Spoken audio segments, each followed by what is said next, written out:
Bienvenidos, queridos amigos, a otra sesión del Nido del Meditador, donde continuamos profundizando en la práctica meditativa. En el curso, en 7 lecciones, hemos visto algunos de los puntos importantes de la meditación dentro de las tradiciones tibetanas. No todas, pero algunos de los puntos importantes. Y ahora vamos a atender a las preguntas, que es una manera muy interesante de descubrir lo que es la verdadera meditación o el poder que tiene la meditación y cómo implementarlo, el arte de la meditación. Entonces vamos a atender las preguntas que habéis planteado en el formulario en la plataforma paramita.org. Muy bien. Muchas gracias al Venerable Lama por transmitirnos las enseñanzas de forma accesible y por el acompañamiento al equipo Paramita. Antes de la meditación, cuando atiendo el estado de la mente para tratar de equilibrarlo, la mayor parte de las veces lo que detecto es un estado de inquietud o desasosiego que asocio a la ignorancia trascendental.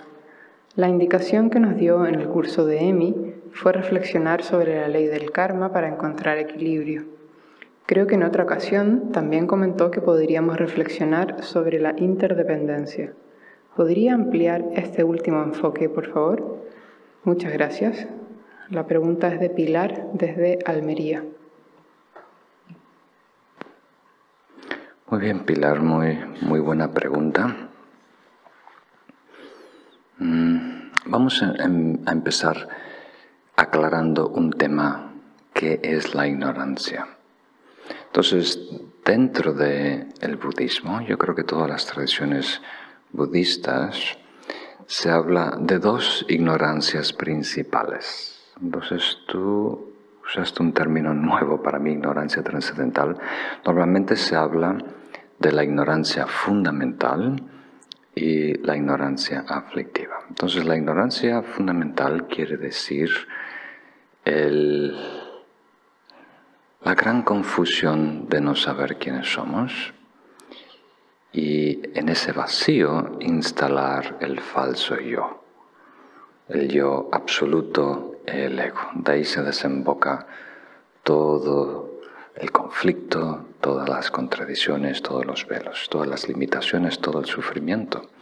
Entonces, desde la perspectiva budista, todo lo que es espiritualidad, sea meditación, sea yoga, sea filosofía, tiene como objetivo trascender esta ignorancia fundamental, tener acceso al estado último de la realidad, tanto objetiva como subjetiva, y desarrollar sabiduría trascendental. Ahí sí podemos usar ese término sabiduría trascendental o no dual, primordial. Entonces, aunque esto es algo muy profundo, tenemos una vaga idea intelectual, ¿verdad?, de lo que es la ignorancia fundamental, no saber quiénes somos a un nivel esencial, experiencial. Lo que es más difícil comprender es la ignorancia aflictiva. Entonces, cuando se empezaron a traducir textos budistas al inglés, al castellano, empezó a aparecer un término que son emociones negativas, ¿verdad? Y luego descubrieron los traductores, cuando estaban más educados, más informados, que no representaba en realidad el término budista, tanto sea en pali, sánscrito o tibetano. Entonces ahora empiezan a haber traducciones que emplean el término aflicción o estados aflictivos, queriendo decir que no solo estamos hablando de emociones como ira, enfado, celos, envidia, deseo, adicción y demás. Hay otros estados mentales que obstruyen la mente, que crean conflicto, que crean distorsión. Y ahí se incluyen los dogmas personales, ideas muy rígidas que hemos adoptado que van en contra de la realidad y distorsionan nuestra percepción. Y también dentro de estos estados aflictivos está la ignorancia aflictiva.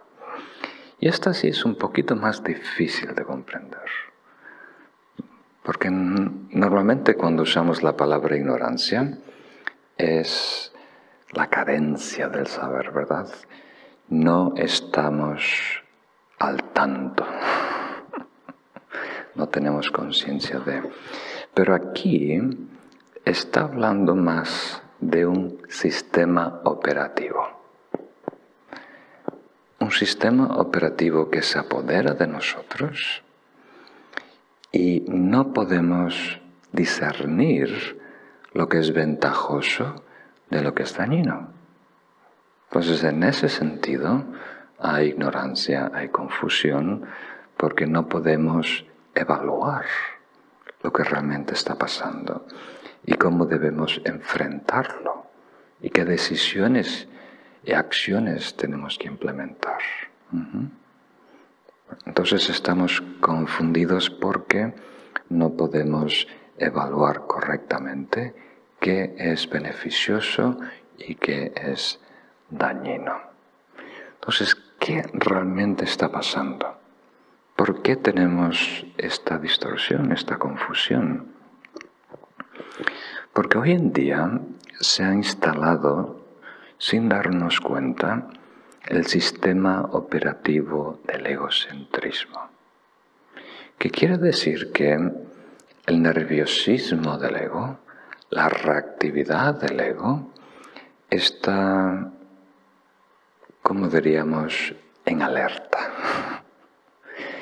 Casi peleando por supervivencia. Casi amenazado a muerte. Entonces, todo lo que surge despierta esa sensación de batalla, de peligro, ¿verdad?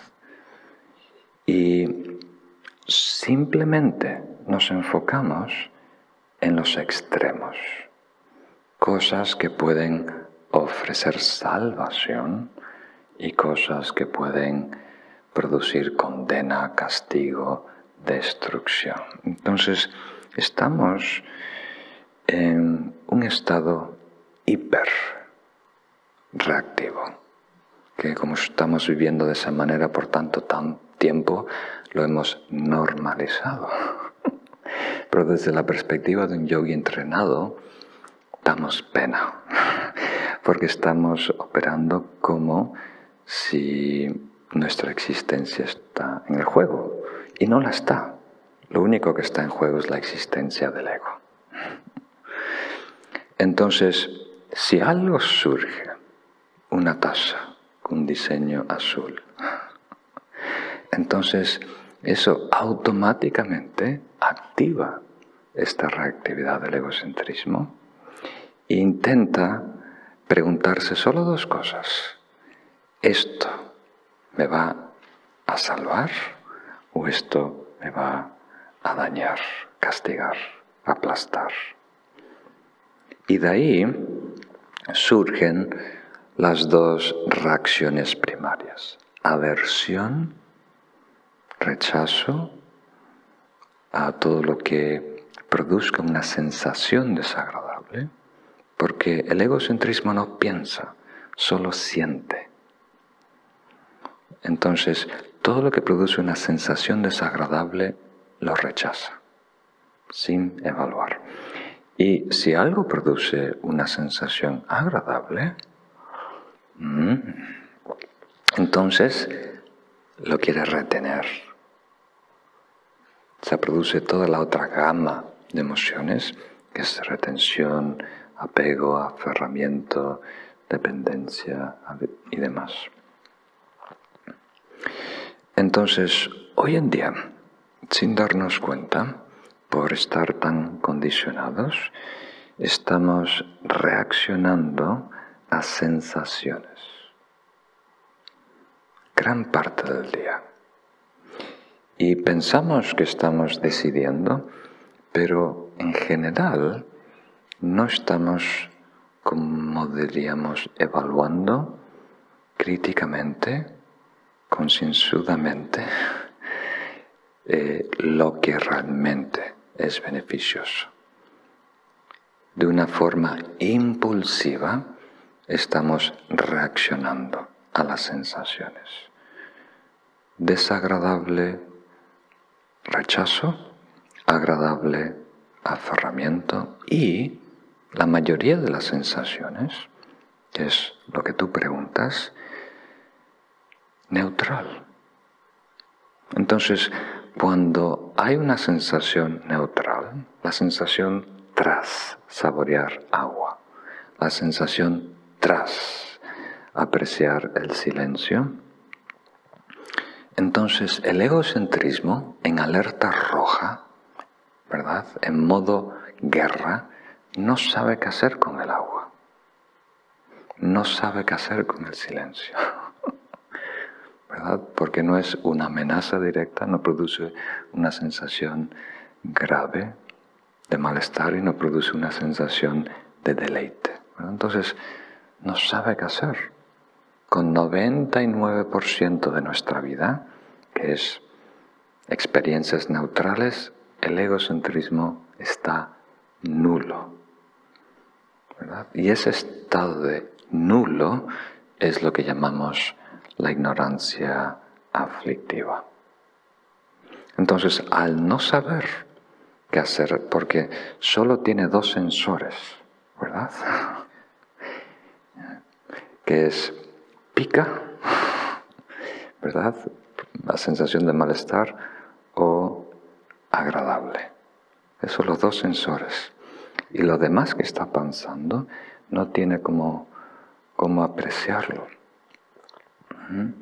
Entonces reacciona, porque es egocentrismo y tiene que reaccionar impulsivamente, no tiene otra, y reacciona ese 99% de nuestras experiencias con indiferencia.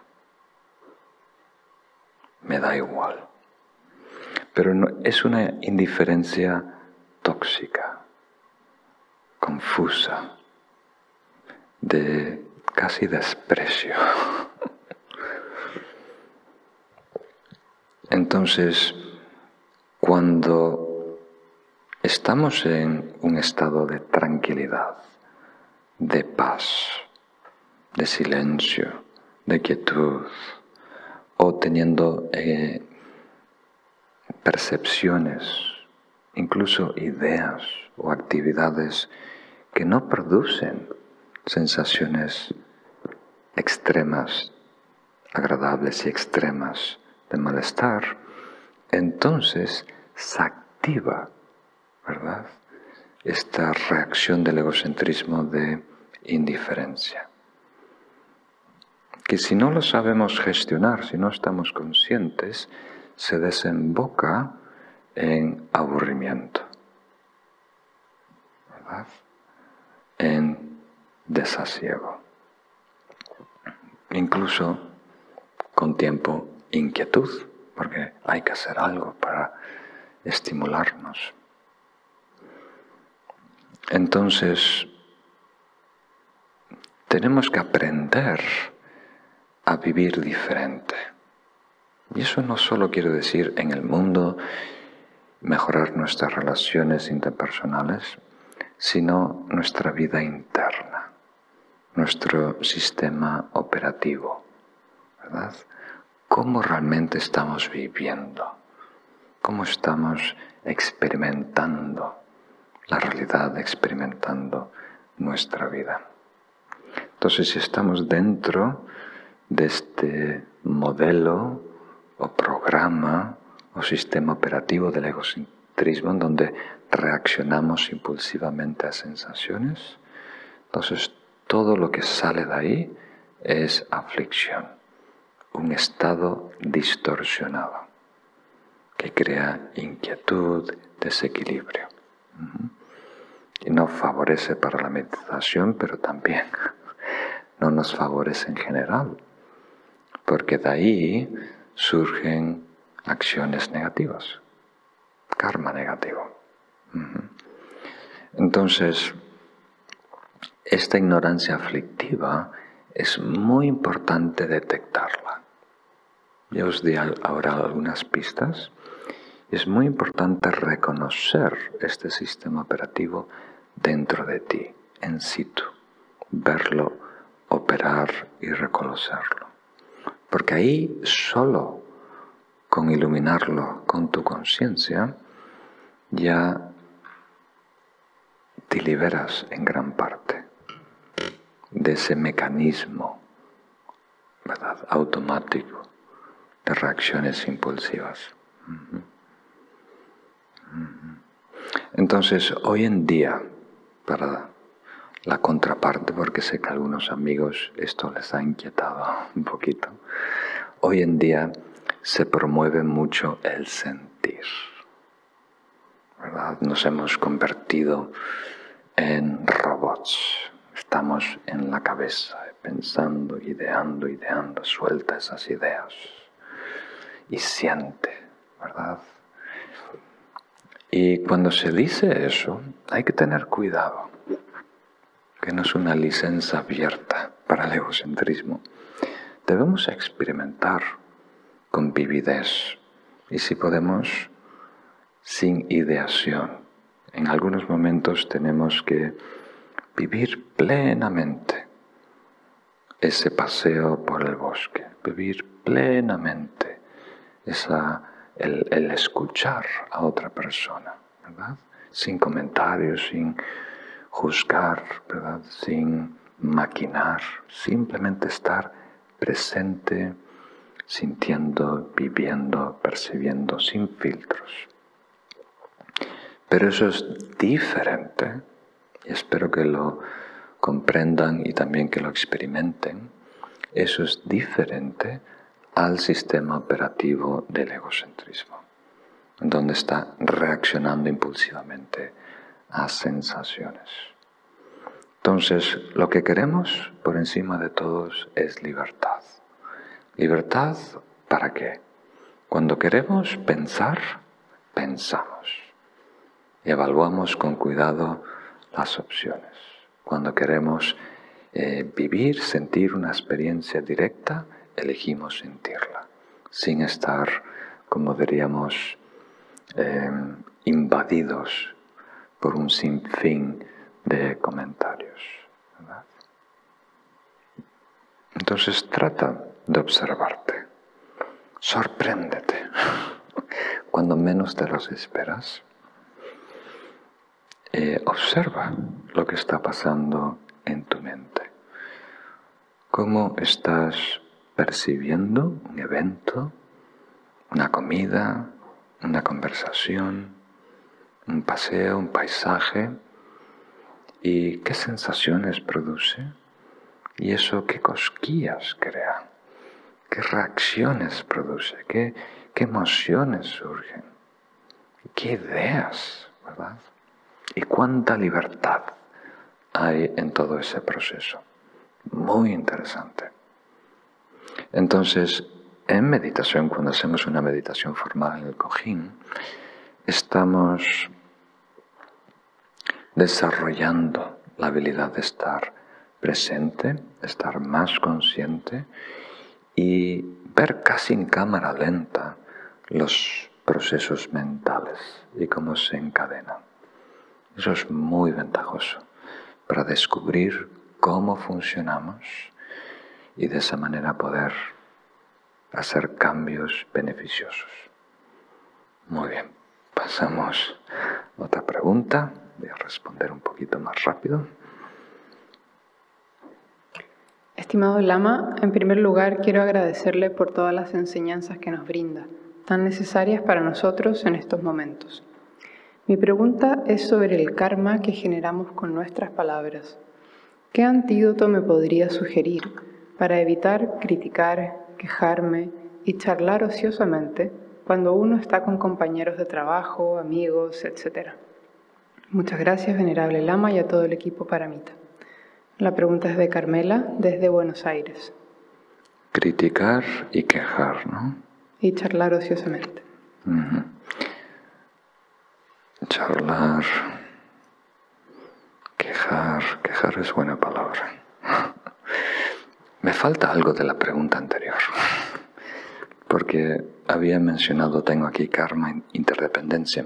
Entonces, si reflexionas sobre el karma y o interdependencia, sirve como antídoto,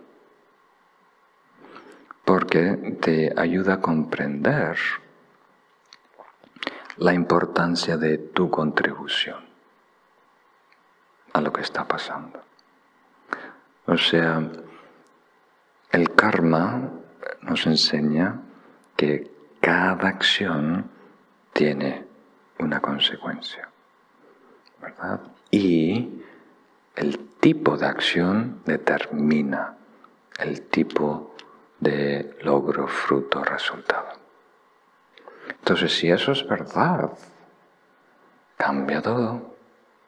Estamos de repente muy interesados en lo que pensamos, en lo que decimos y en lo que hacemos. Estamos muy interesados en participar conscientemente en nuestra vida, tomar decisiones buenas y actuar positivamente, porque eso es la garantía de que el futuro sea bueno, que estemos felices y sigamos teniendo oportunidades de desarrollo espiritual. Entonces, si es así, automáticamente tus manos van hacia el volante. Ya no quieres ser un turista. Ya no quieres adoptar una actitud pasiva, reaccionando. Quieres tener las manos en el volante. Y eso cambia todo el sistema operativo. Y empieza por karma, y si comprendes el karma, después pasas a la originación interdependiente.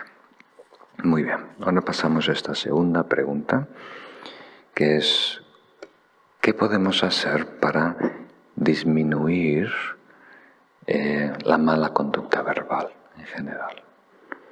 Algunas veces se resume en 4: no mentir, no decir palabras duras que hieren a los demás, no crear división entre personas y no hablar ociosamente.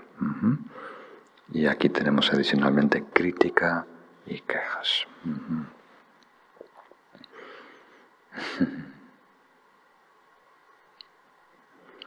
Yo creo que el mejor consejo es el consejo de Shantideva, este gran ser iluminado del siglo VIII. Él dedicó en su tratado 2 capítulos para ayudarnos a practicar el paramita de la conducta. Y no hablo de votos, preceptos, una gran lista de no toques esto, no hagas esto. Hablo de 3 cosas, en realidad, 3 cualidades mentales que tenemos que fortalecer y cultivar. Cuidado, mindfulness, que a mí me gusta usar la palabra recolección, y vigilancia. Y mis maestros me han enseñado a valorar estos 3 mucho. Y aún no los valoro demasiado. Tengo mucho que aprender en este sentido. Pero por lo menos hoy en día les tengo respeto a estos estados. Entonces, no es suficiente querer ser una buena persona. No es suficiente querer hacer cambios en tu vida. Eliminar patrones dañinos, desarrollar cualidades, virtudes, ¿verdad? No es suficiente querer meditar. Y no es suficiente decir, bueno, estoy desperdiciando mucho tiempo en estas charlas inútiles, una sobremesa de 3 horas, o quejándome continuamente simplemente crea un ambiente más penoso, no aporta beneficio, y criticar a los demás simplemente crea más negatividad. Entonces, no es suficiente querer cambiarlo, o es un buen comienzo, ¿verdad? Hay personas que ni se lo consideran. La clave está en cuánto de nosotros participa. Está un poco relacionado con la pregunta anterior de cambiar el sistema operativo. Aquí estamos diciendo qué conscientes somos de lo que hacemos. O sea, tienes poco que decir de los codazos que das cuando estás durmiendo. Tú estás durmiendo por la noche, estás en un sueño, das un codazo por aquí, una patada por aquí, ¿verdad? Y algunas veces te despiertas por la mañana y tienes toda tu sábana fruncida, ¿verdad? ¿Le pasa a alguno de vosotros? Yo duermo como una momia, estoy en el mismo sitio, no me muevo. Entonces, ¿por qué? Porque no estamos conscientes. Entonces, la manera de elevar nuestra conciencia aquí en el sentido de estar consciente de lo que está pasando, es cuidado, mindfulness y vigilancia, podemos decir. Cuidado es un estado más amplio que los otros dos, que son más específicos. Cuidado es estar sumamente interesado en lo que está pasando y en tu contribución, sabiendo que todo cuenta, todo vale. A lo mejor no tiene valor social, económico, ¿verdad? Pero el karma está siempre vigilando. O sea, si hacemos algo, si pensamos algo y si decimos algo, eso nos marca, eso nos define, eso nos condiciona. Las palabras tienen mucho poder. Nosotros solo valoramos el peso social, ¿verdad? El impacto que tiene el otro, ¿verdad? Pero hay incluso un peso mayor que es cambia la realidad. Cambia la realidad de quienes somos y nuestro entorno.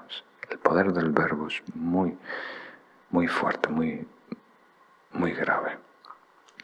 Entonces, solo saber eso, los maestros tibetanos dirían, reflexiona sobre las consecuencias de la mala conducta verbal, ¿verdad?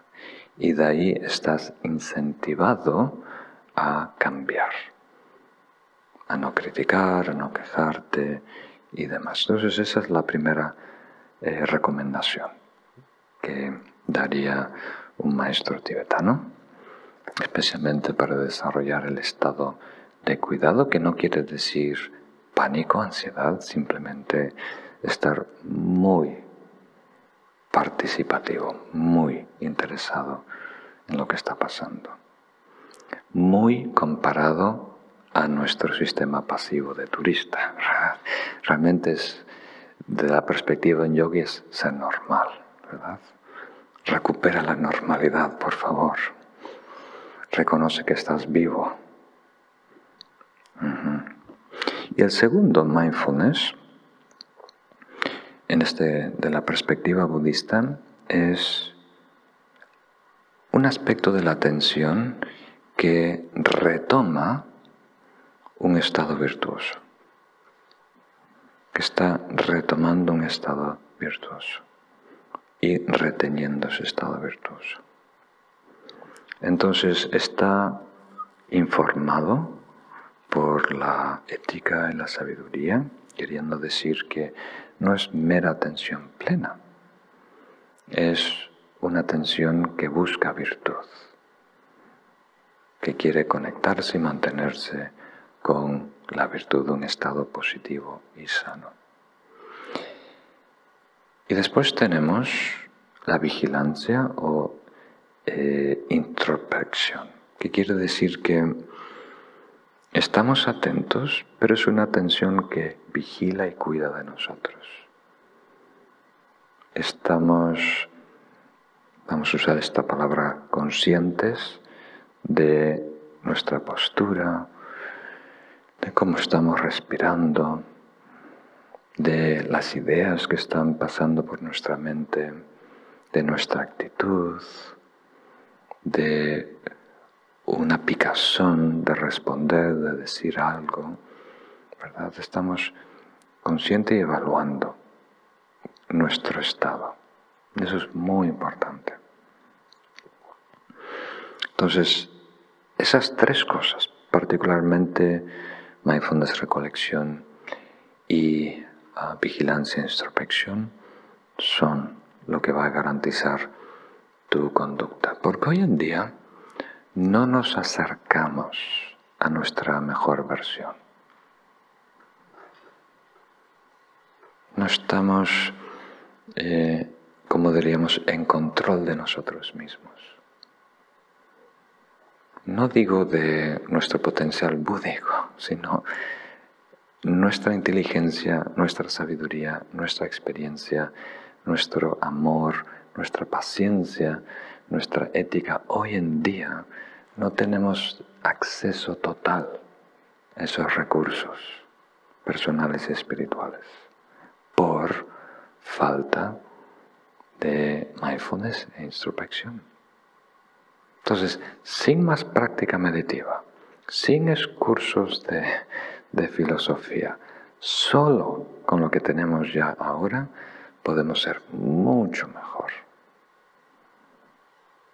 operar mucho mejor, hacer una mayor contribución a los demás y también una inversión en nuestra vida para el futuro. Entonces es tan importante entrenar estos dos músculos de la atención. Entonces empieza a acostumbrarte a elegir qué debo estar pensando, qué debo estar atendiendo, qué debo estar sintiendo, qué actitud tiene que estar en mí y cultivarlo, mantenerlo. Y la introspección, vigilancia, cada tanto durante el día te observas. Solo toma un minuto, simplemente para un minuto, respira profundo, conéctate otra vez con el cuerpo, te interiorizas y atiendes lo que está transcurriendo por tu mente.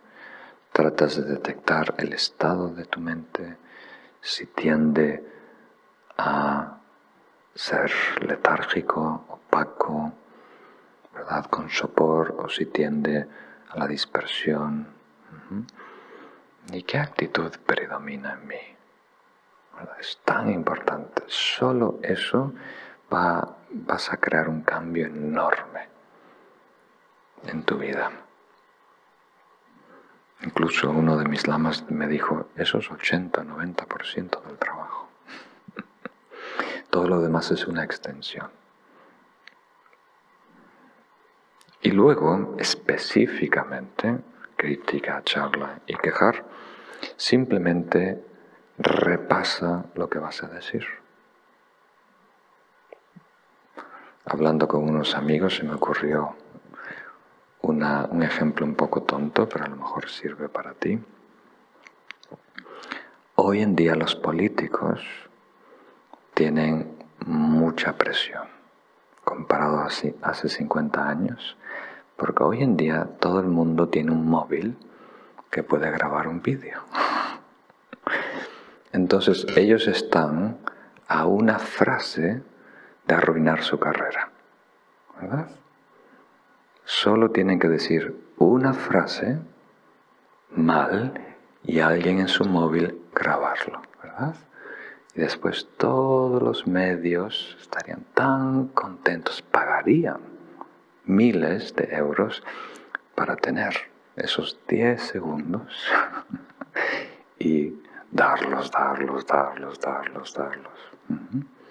Entonces ahora todos los políticos han desarrollado mucho mindfulness, naturalmente, mucha introspección, tienen mucho cuidado, se autocensuran, ¿sí? Censuran, o sea, simplemente son más considerados. Entonces cuando van a decir algo se lo repasan, ¿verdad? Y valoran qué voy a decir, cómo lo voy a expresar, cómo se puede malentender, ¿verdad? Por la presión, por el riesgo que sienten, ¿no? Entonces, aunque a lo mejor a nosotros no nos están grabando siempre, a mí sí, a vosotros a lo mejor no, igual debemos sentir que el karma, ¿verdad?, tiene el botón de rojo de record, de grabación siempre. El karma siempre tiene la lucecita roja parpadeando, ¿verdad? Entonces hay algo muy importante en juego. Cada momento es valioso, cada palabra pesa. Entonces, sé más considerado y espera hablar hasta que repases unas cuantas veces lo que vas a decir. Muy bien. Ahora pasamos a la próxima pregunta. Buenas tardes. ¿Qué ocurre si no soy capaz de meditar? Todos los días intento ponerme. El sitio y el momento son perfectos, pero primero me doy 1000 excusas y argumentos para no dedicarle ni 10 minutos. Cuando lo consigo y me pongo, estoy inquieta, la postura me cansa, me pica la cabeza, un brazo y me distraigo con facilidad. Si me quedo tranquila, me entra sueño y me aletargo. Y al terminar tengo la sensación de perder el tiempo, la energía y no haber avanzado ni un poquito. Y para cuando quiero retomar, por la tarde o el día siguiente, tengo una resistencia brutal para sentarme de nuevo. Lo más que consigo atender a la meditación son 10 minutos, y no todos los días. ¿Cómo convenzo a mi ego cabezota e impaciente? Muchas gracias. La pregunta es de Virginia, desde Lugo. Virginia de Lugo, muy bien. Muchas gracias.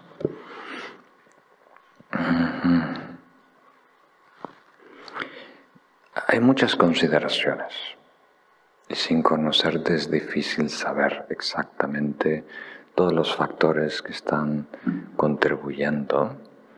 Algunas veces nuestra vida es demasiado incompatible con la meditación. Entonces, si tenemos una vida muy inquieta, muy revuelta, muy caótica, entonces difícil de repente parar en seco, ¿verdad? E interiorizarte. Algunas veces es ahí. Otras veces simplemente son expectativas desproporcionadas. Hoy en día nuestras expectativas están por las lunas de Júpiter, de lo que es posible y cuánto tiempo, ¿verdad?, lo puedes lograr. Entonces, ya estamos meditando. Estamos continuamente favoreciendo un estado, cultivando un estado, condicionándonos, casi siempre inconscientemente, ¿verdad? De la misma manera que el agua va erosionando una montaña y la va tallando y luego va creando caudales, ¿no? O sea, canales en donde el agua se va dirigiendo y ahí cada vez profundiza, más corta, más la montaña. Entonces nosotros también, tendencias, hábitos, costumbres repetidas nos van tallando y de ahí se crean costumbres y patrones cada vez más arraigados. Entonces, algo que puedes intentar es darte una mejor oportunidad. Si te das la oportunidad de sentarte 10 minutos, a lo mejor eso no es suficiente para contrarrestar toda la velocidad que llevas encima. Entonces, yo te recomendaría a ti y a otros amigos en situaciones similares que se den 4 días. 4 días dedicados solo a la meditación, en donde no hay plan B. Porque cuando organizamos retiros aquí presenciales, noto que para la mayoría de las personas necesitan 2 o 3 días para aterrizar, para empezar a estar presentes, interiorizarse. O sea, llegan el primer día, se sientan la primera hora, pero está participando su cuerpo, ¿verdad? Su mente aún está en Lugo, o en Barcelona, o en Madrid, lidiando con muchos proyectos, fechas y demás. Entonces, 4 días. Tú puedes meditar. Si eres humano, puedes meditar. Solo dependiendo tu estado presente, necesitas una mejor oportunidad o menos oportunidad. Si tu vida es muy simple, muy tranquila, no tienes mucha estimulación, no tienes muchos frentes abiertos, ¿verdad?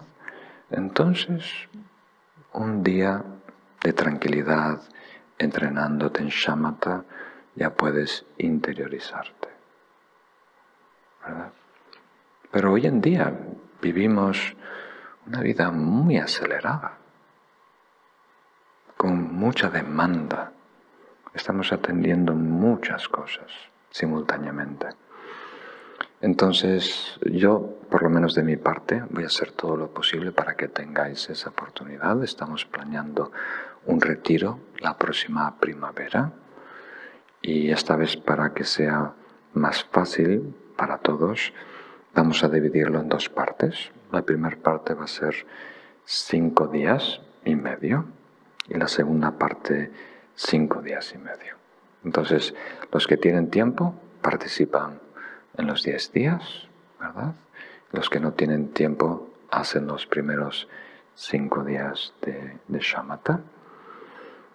Y eso quiere decir todo el día, ¿verdad?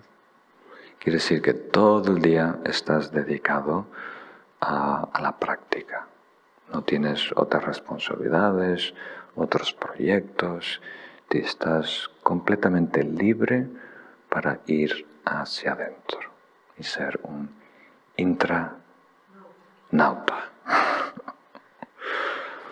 Entonces, esa es mi recomendación, que te des una mejor oportunidad a apreciar la meditación, porque es algo tan valioso que tiene el potencial de radicalmente cambiar tu vida.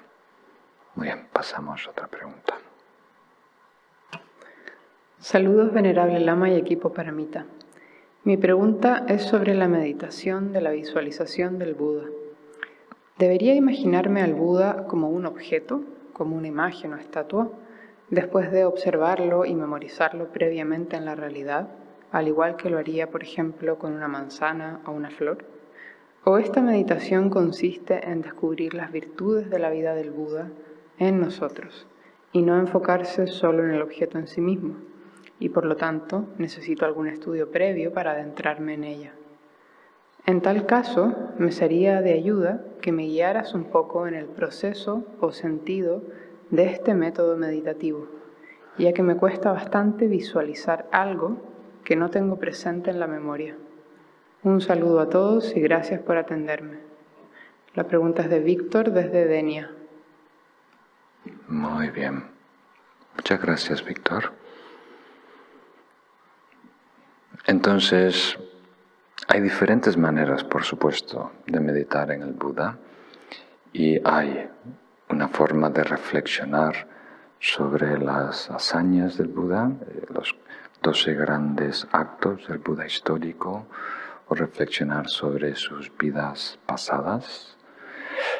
Pero normalmente, cuando decimos meditación en el Buda, como hemos hecho en el curso, es una práctica principalmente de shamatha, de calma mental, en donde el objeto de enfoque, de meditación, es la forma del Buda. Y puede ser inicialmente una forma física, o sea, podemos enfocarnos en una estatua del Buda o una imagen, una pintura del Buda, y luego pasar a mentalizar, a visualizar esa forma del Buda en nuestra mente. Y eso es muy interesante, porque cambia todo. Es muy beneficioso desarrollar calma mental a través de Anapanasati, enfocándonos en la respiración justo fuera de la nariz. Ese es un objeto sensorial, en este caso táctil, que tiene el poder de anclar nuestra atención si realmente lo aplicamos por tiempo. Y luego, para algunas personas es muy provechoso también meditar en un objeto mental. Y de todos, el más beneficioso es el Buda, porque no solo sirve para mejorar nuestro equilibrio atencional y lucidez, sino que también tenemos el beneficio de sus atributos, cualidades espirituales, representados en su forma. O sea, los logros espirituales del Buda están representados en 32 características principales y 80 marcas menores.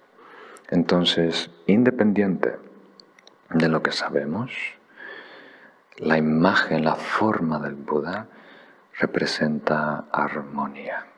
No sé si habéis visto alguna pintura del Buda en las tradiciones del Mantrayana, en Nepal, en Tibet. Empiezan con una geometría sagrada, haciendo líneas, triángulos, cuadrados, círculos. Y entonces las proporciones son muy particulares para cada Buda. Y después de ahí dibujan su forma, sus implementos, los colores y demás. Pero detrás de ello hay geometría sagrada, que eso nos impacta a un nivel no verbal, no conceptual, y produce armonía y despierta en nosotros, de una manera muy sutil, por supuesto, pero despierta las cualidades. Entonces, ¿cómo se hace? Relajamos el cuerpo, desarrollamos una mínima presencia y después introducimos el objeto mental, que es difícil si no estás acostumbrado, ¿verdad? Estamos casi todos los días imaginando cosas, se nos va la mente hacia el futuro, se nos pierde la mente reviviendo alguna aventura del pasado, y ahí vemos colores vívidos, ¿verdad? Reconocemos lugares, formas y demás. Pero cuando nos ponemos a visualizar, de repente para algunos se les corta el chorro, ¿verdad? De repente se quedan bloqueados. Y es porque están intentando ver con los ojos cerrados, como dije hace algunas lecciones. Entonces debemos... un truco es recuérdate de la imagen que has visto con tus ojos del Buda y trae esa imagen al presente. Y no como una imagen rígida, ¿verdad? Como una estatua, sino siente que ahí está el verdadero Buda, pero con un cuerpo no material, no substancial, un cuerpo etéreo, de luz, translúcido. Y puede ser una gran fuente de inspiración y también ayudar a desarrollar calma y lucidez.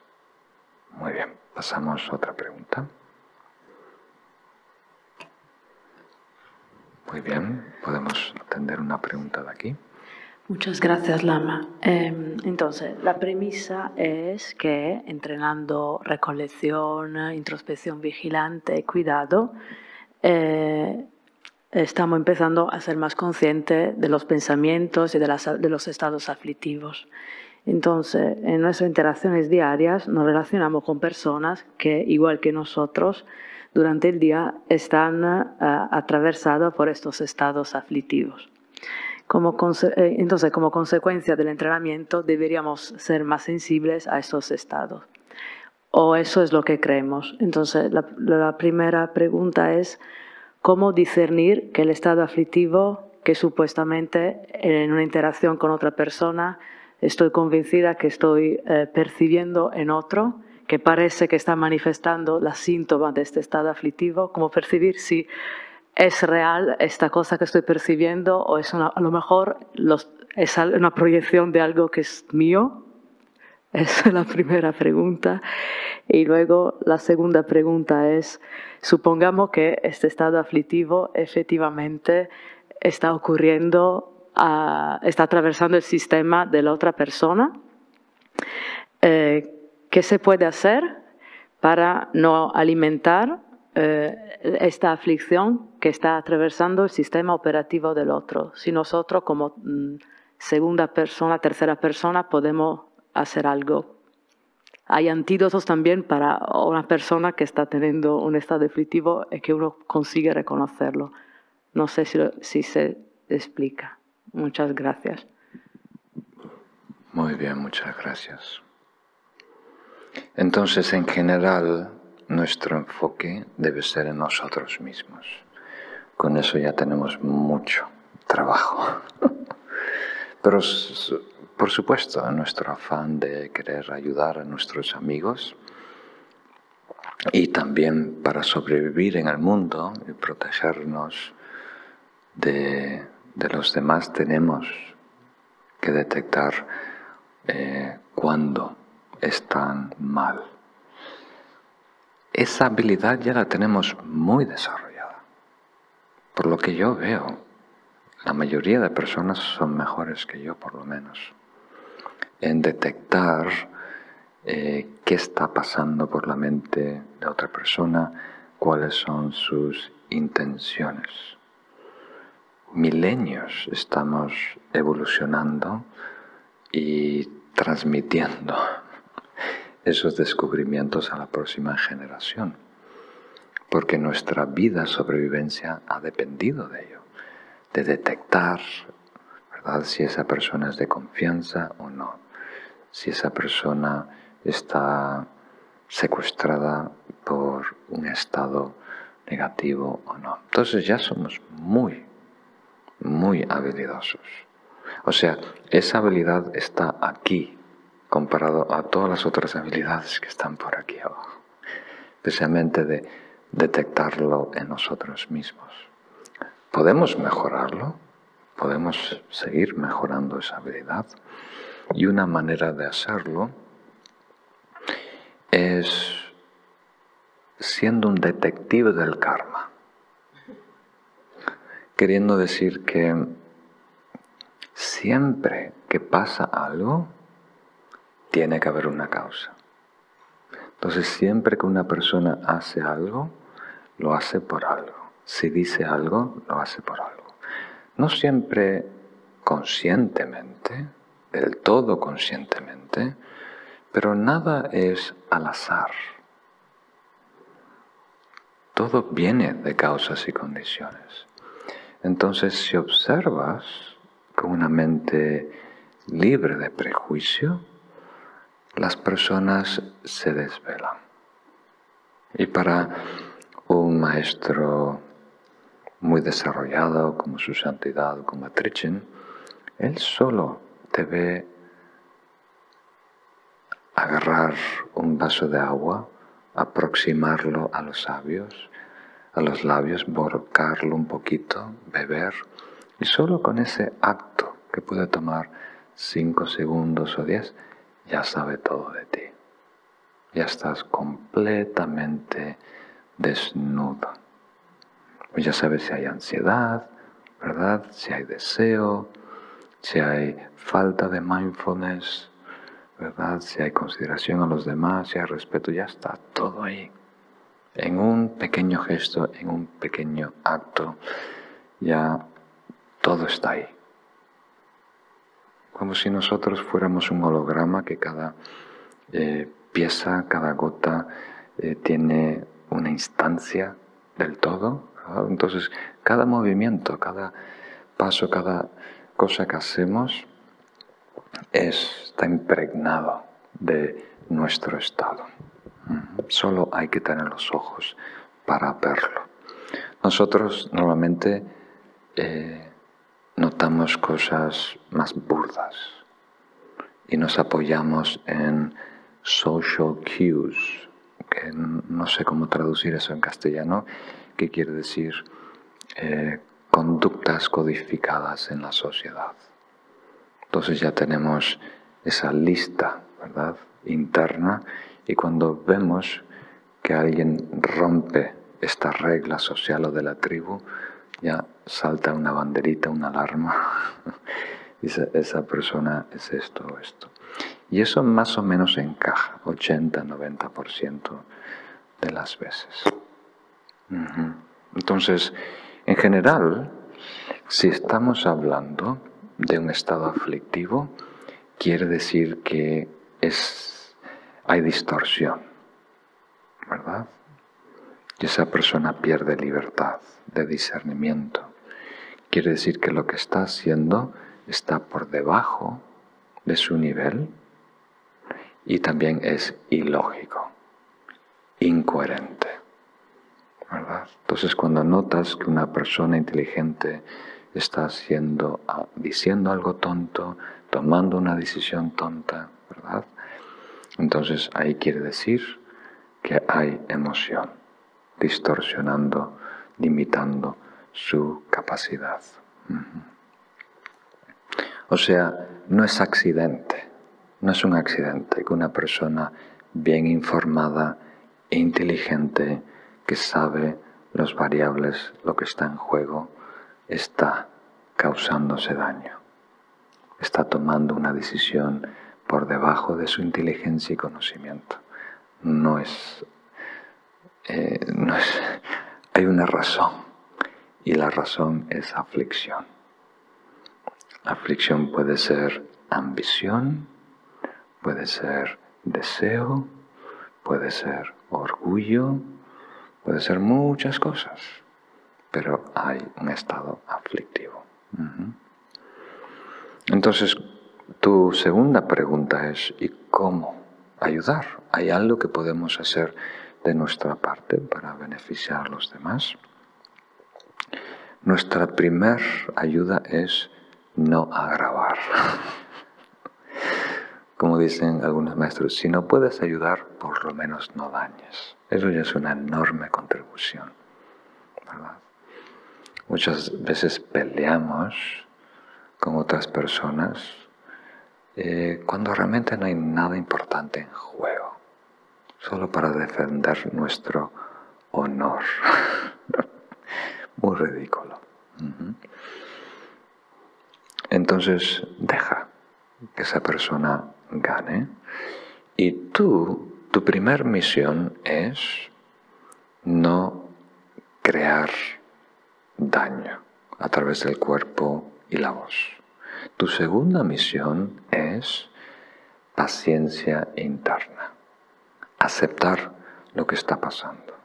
No es lo que yo me imaginaba, no es lo que yo esperaba, no es lo que yo creo que es correcto, pero es la realidad. Es la realidad y lo acepto.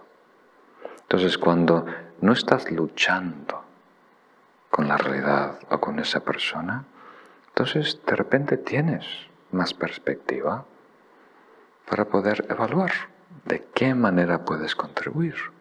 Algunas veces solo es cambiar el tema a algo positivo. ¿Verdad? Es simplemente un ciclo vicioso, un remolino que se creó ahí, y simplemente cambias el tema a algo virtuoso y ya se disipa ese remolino. Algunas veces silencio, ¿verdad? Algunas veces, si hay mucha confianza, puedes empujar un poquito, poner límites. Y si hay mucha confianza, déjate de tonterías, ¿verdad? Depende, hay que saberse medir.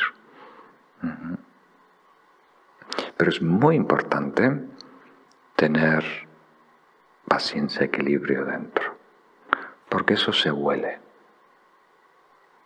Entonces, si tú estás tranquila, en paz, en armonía, con equilibrio, si no estás defendiendo, rechazando, entonces la otra persona respeta. Eso te da mucho poder, ¿verdad? Porque no hay alguien que está siendo provocadas, ¿verdad? No le puede hacer cosquillas, ¿verdad? No hay. Entonces la persona te automáticamente respeta. Muy bien, pasamos a otra pregunta. Muchas gracias, Lama. Quería preguntarle si puede darnos unas claves para desarrollar interés en el camino espiritual. Gracias. Muy bien, una pregunta corta pero muy importante. Interés.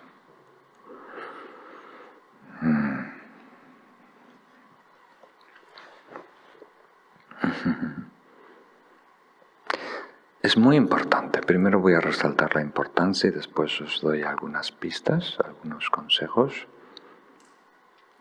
Muchas veces estamos obsesionados con el know-how, que quiere decir el cómo, ¿verdad? Quiero saber técnicas meditativas, quiero aprender esto, quiero saber este yoga, quiero saber esto, lo otro y lo otro. Y algunas veces estamos buscando, ¿verdad? Casi como un cazador en el bosque, persiguiendo su presa, buscando libros, eventos, enseñanzas, iniciaciones. Cuando tenemos un plato lleno de comida espiritual que no hemos probado. Eso es muy raro, ¿verdad? Si supuestamente estás poniendo todo este empeño en perseguir enseñanzas, entonces ¿no deberías empezar con lo que ya tienes? Entonces eso es una señal de que se ha filtrado el materialismo espiritual. Esta modalidad de, ¿cómo se dice? FOMO, en inglés Fear of Missing Out, en castellano MAPA, miedo a perderse algo. No me lo quiero perder, no me lo quiero perder. Pero te estás perdiendo en realidad todo. Te estás perdiendo el presente y lo que ya es posible por lo que está del otro lado del monte. Entonces, tenemos que ser genuinos. Genuinos quiere decir reales y honestos, transparentes. Y demostrar nuestro interés por el Dharma aprovechando lo que sabemos. Los que habéis hecho, por ejemplo, la formación de EMI, entrenamiento mental integral, técnicamente no necesitas nada más. Si ahora quedas abandonado en una isla desértica, eso es suficiente. Ahí tienes todos los recursos para eliminar los velos y crecer y lograr la iluminación. Es uno de los 8, la palabra tibetana es carrozas, una de las 8 carrozas que se introdujo al Tíbet. Un camino completo del principio a fin, ¿verdad? Entonces, deberíamos estar trabajando con lo que tenemos.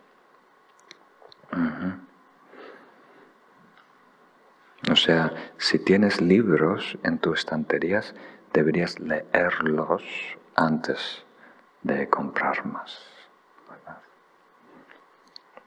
Entonces, con eso estoy tratando de corregir el falso interés producido por materialismo espiritual y uno de sus aspectos que es mapa, miedo a perderse algo. Y el genuino interés, ¿de dónde viene? Viene del estado de renuncia. Realmente hay que tener las 4 contemplaciones. Las 4 contemplaciones que vimos en este curso tienen un objetivo: producir interés. Por eso están en todos los manuales tibetanos. Para practicantes muy serios, que van a hacer retiros de años, ¿verdad? Practicantes muy estudiados, muy practicados, su guía, su mentor, le dice: reflexiona sobre esto varios meses y si tienes logros, si realmente cambia tu sentido, tu sistema operativo, después llámame y te doy más enseñanzas que meditar. Entonces esas 4 son para producir interés. Entonces, la contemplación de samsara, como hemos visto, es para no tener plan B.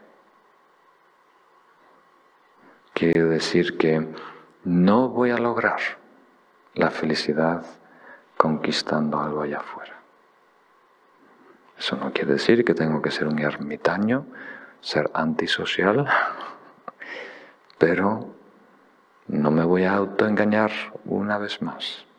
El casino de samsara no es un buen negocio, ¿verdad?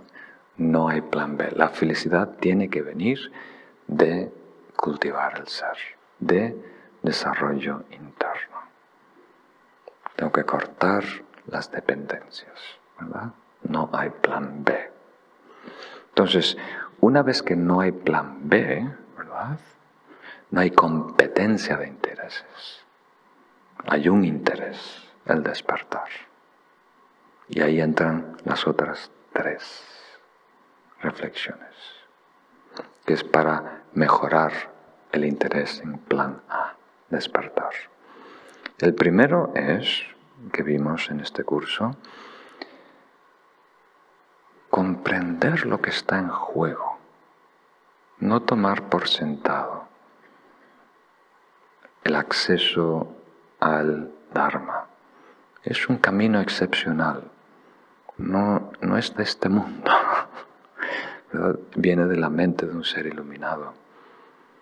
O sea, no es gratis, lo estás pagando con tu mérito, ¿verdad? Y no está aquí para siempre.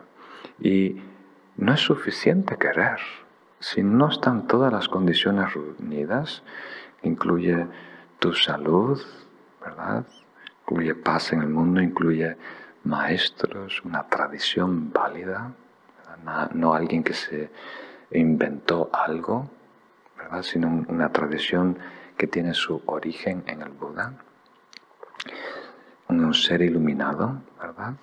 Si no se reúnen todas esas condiciones externas e internas, no tenemos acceso, ¿verdad? Y ese acceso es breve, es muy raro, ocurre en muy pocas vidas y por poco tiempo. Si no hacemos algo de nuestra parte para consolidarlo, para establecer ese acceso, ¿verdad?, al desarrollo no dual del camino del Bodhisattva. Entonces, esa reflexión es clave. Y después vienen dos que realmente suben el volumen, te hacen hervir. Porque la primera, no hay plan B. La segunda, el plan A, es realmente una maravilla, un regalo, es muy precioso, muy poderoso, hay mucho potencial, es muy valioso. Y después, la tercera contemplación nos dice, queda poco tiempo. Menos del que tú crees. O sea, no se tiene que romper todo, solo se tiene que romper una cosa. Uno de esos ingredientes que está sosteniendo el acceso al camino trascendental no dual, solo uno de esos tiene que caer y ya se rompe, se desaparece la oportunidad. Y estamos otra vez, como todos, mordiéndonos las colas. Eso es el perro que persigue su propia cola, dando vueltas en un azulejo, así, samsara.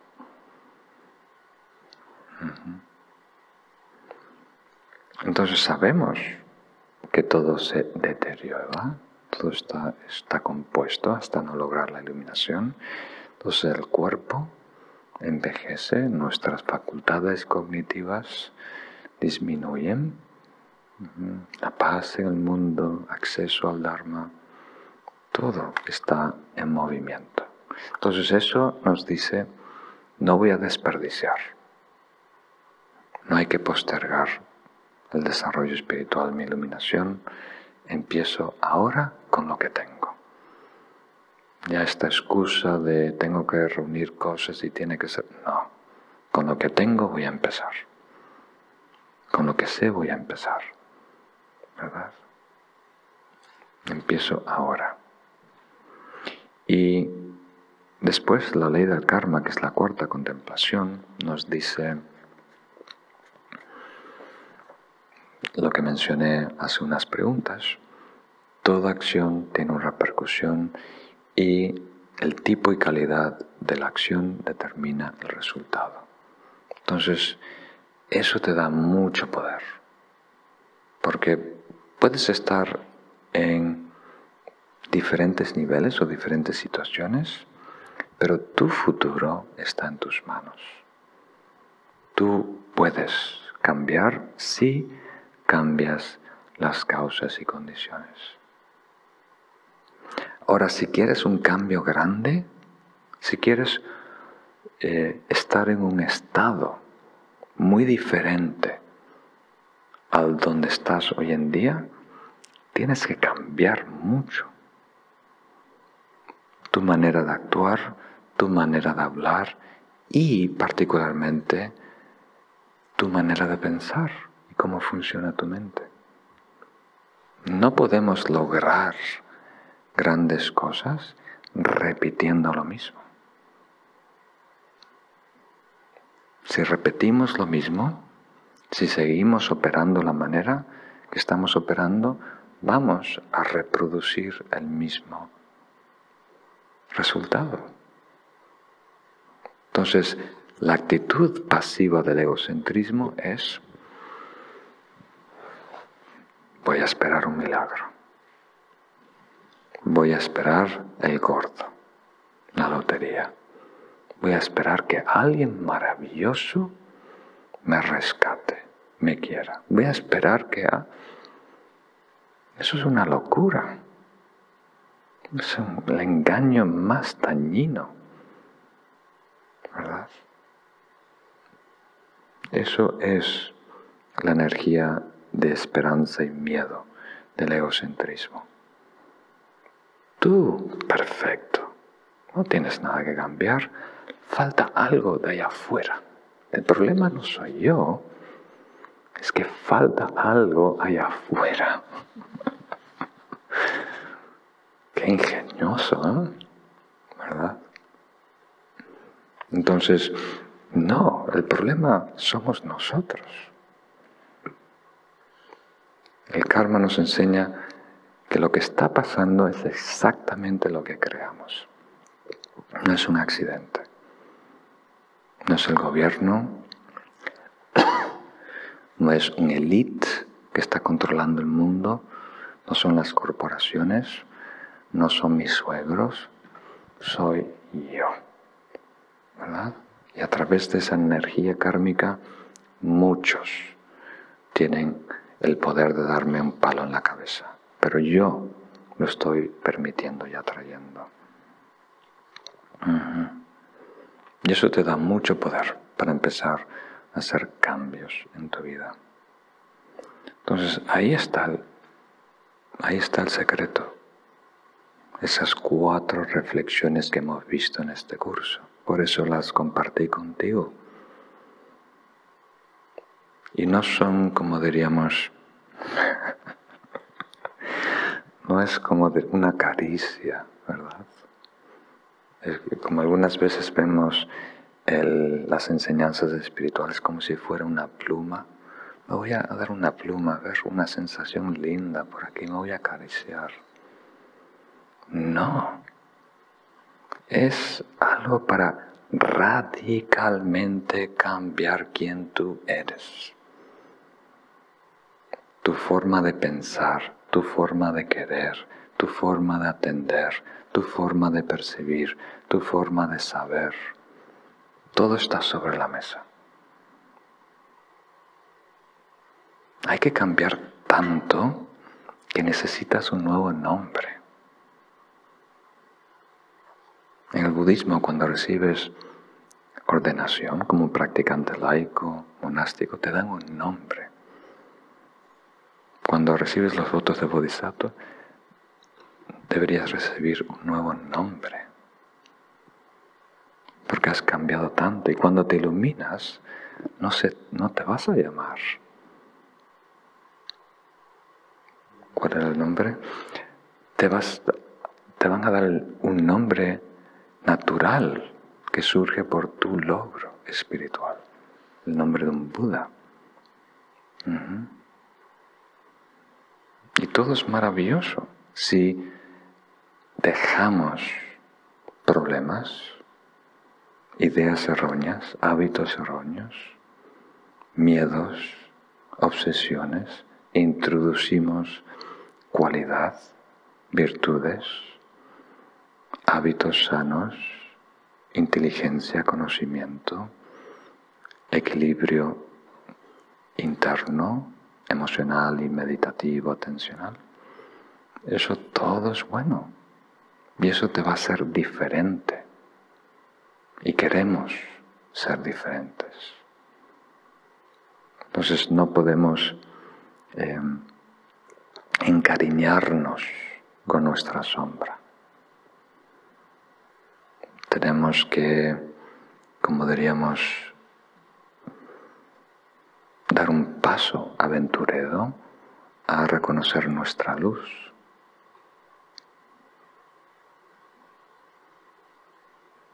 Entonces, algunas veces simplemente por tiempo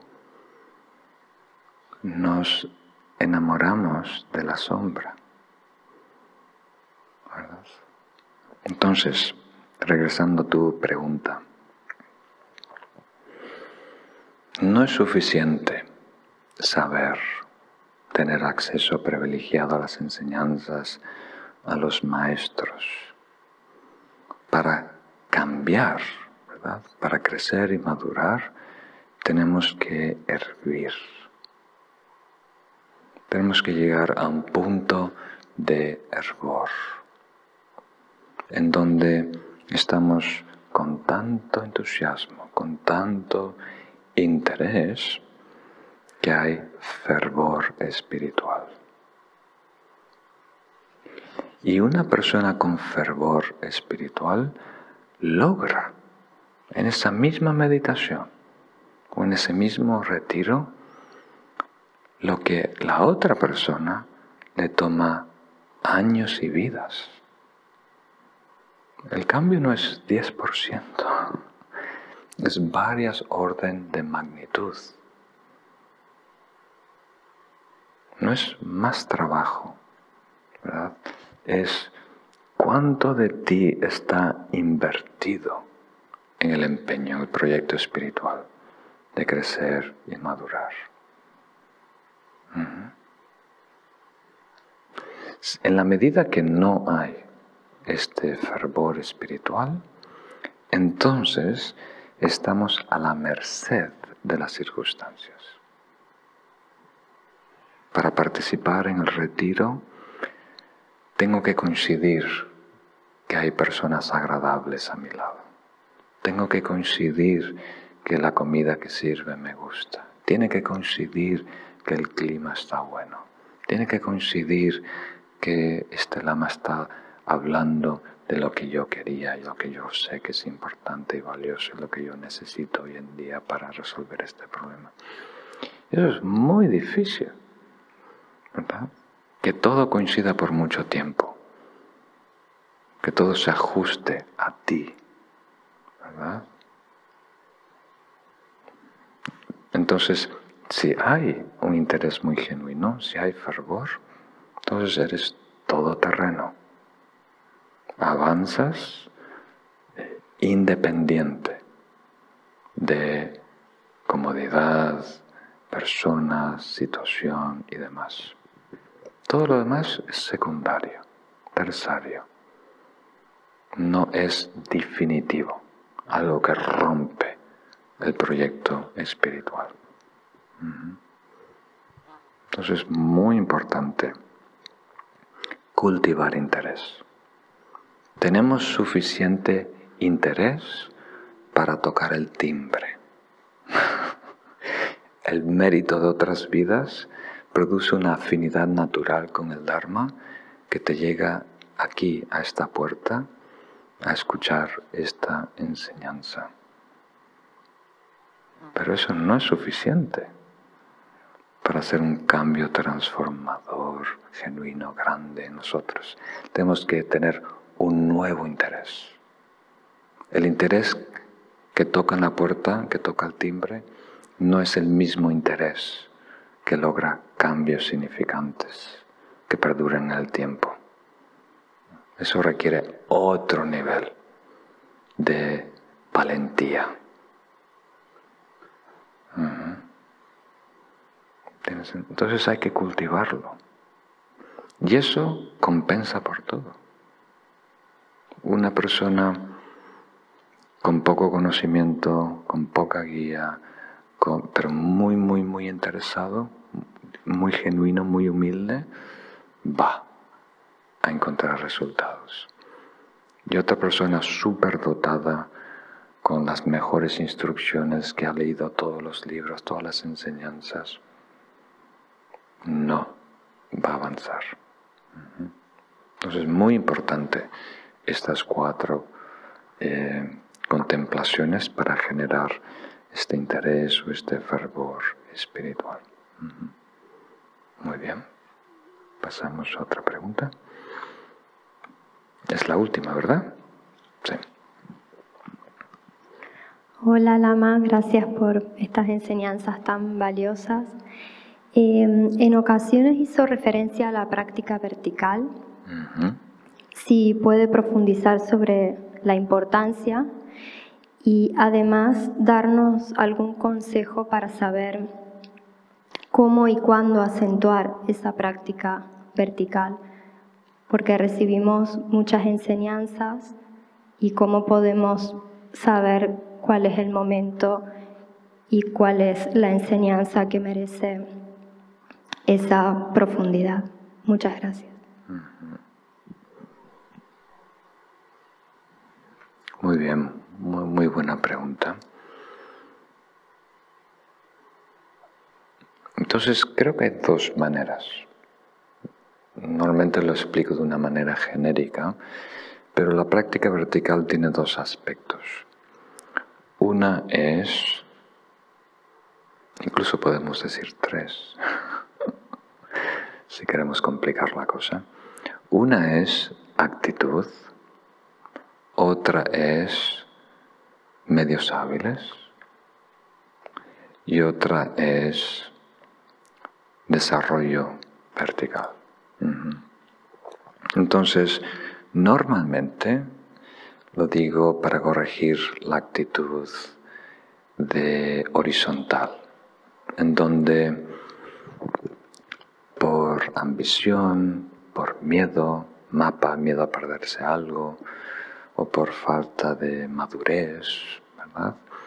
Estamos de pesca, estamos cazando, estamos explorando, ¿verdad? Y eso no es necesariamente malo.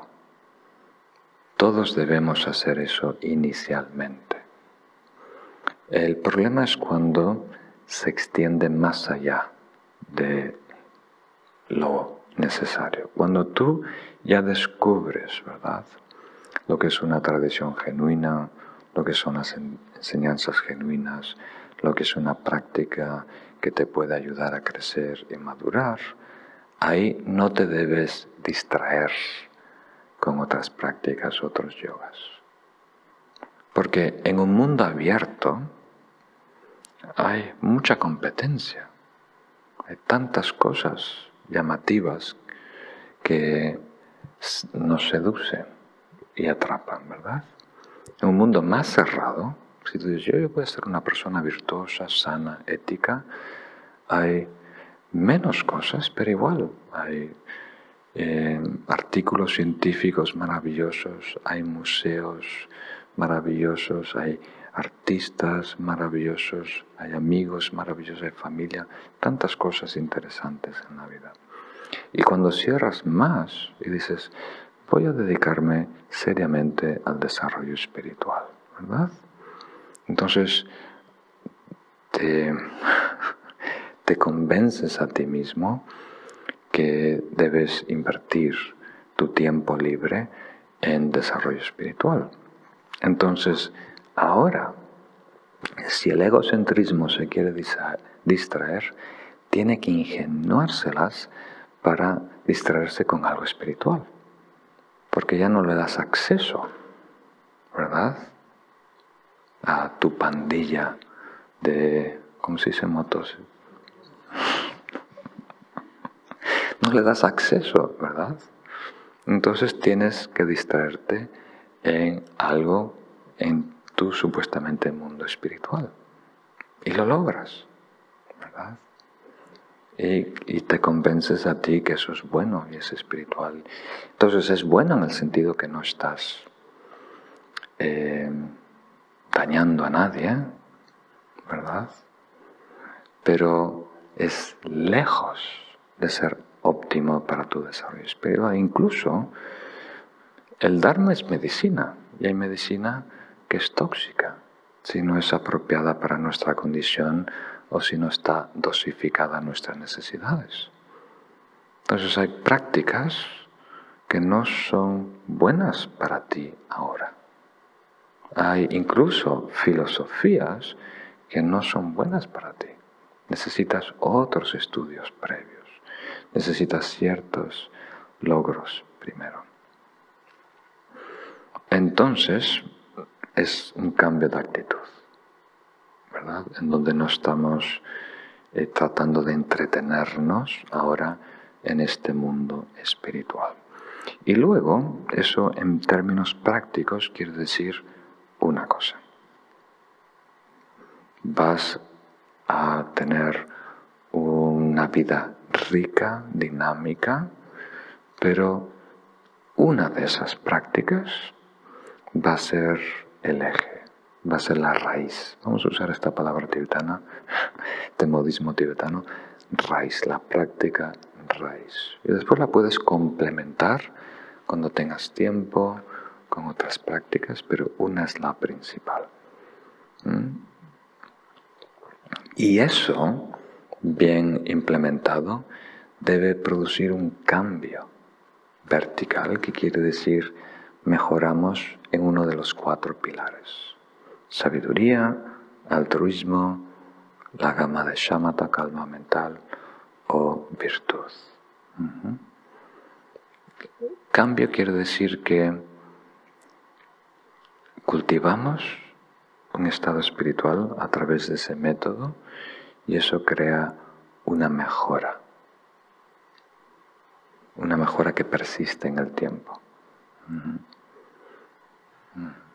Muy bien. Bueno, queridos amigos, muy interesante todas las preguntas de hoy. Me gustaría extenderme con mucho tiempo, desarrollar una clase de cada una de ellas, pero por lo menos hemos introducido algunos puntos, algunas pistas importantes para que puedas reflexionar esta semana.